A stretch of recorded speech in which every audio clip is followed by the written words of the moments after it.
Manufacturing hub కు చిరునామాగా మారింది జహీరాబాద్.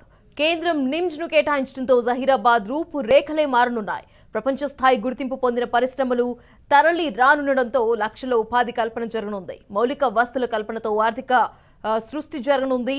మరోవైపు రీజనల్ రింగ్ రోడ్ ప్రతిపాదనతో జహీరాబాద్ చుట్టుపక్కల ప్రాంతాల భూములకు రెక్కలొచ్చాయి. ఓవైపు నిమ్జ్, మరోవైపు రీజనల్ రింగ్ రోడ్ తో జహీరాబాద్ కు మహర్దశ పట్టుకుంది. పారిశ్రామిక కారిడార్ తో జహీరాబాద్ కు భారీగా ప్రపంచ గుర్తింపు పొందిన పరిశ్రమలు తరలి రానున్నాయి. దీంతో తయారీ రంగంలో తెలంగాణకు భవిష్యత్ ఆశాకిరణంగా నిలవనుంది జహీరాబాద్. నిమ్జ్ రాకతో జహీరాబాద్ లో భూముల విలువకు ఒక్కసారిగా రెక్కలొచ్చాయి. భవిష్యత్తులో ల్యాండ్స్ రేట్ ఇంకాస్త పెరిగే అవకాశం ఉంది. ఇప్పటికే అక్కడ రియల్ ఎస్టేట్ హవా కొనసాగుతోంది. ఇన్వెస్ట్మెంట్ కి ఇదే సరైన సమయం అంటున్నారు ఎక్స్పర్ట్స్. తెలంగాణలో తయారీ రంగం అభివృద్ధి కోసం నిమ్జ్ ఏర్పాటుకు కేంద్రం గ్రీన్ సిగ్నల్ ఇచ్చింది.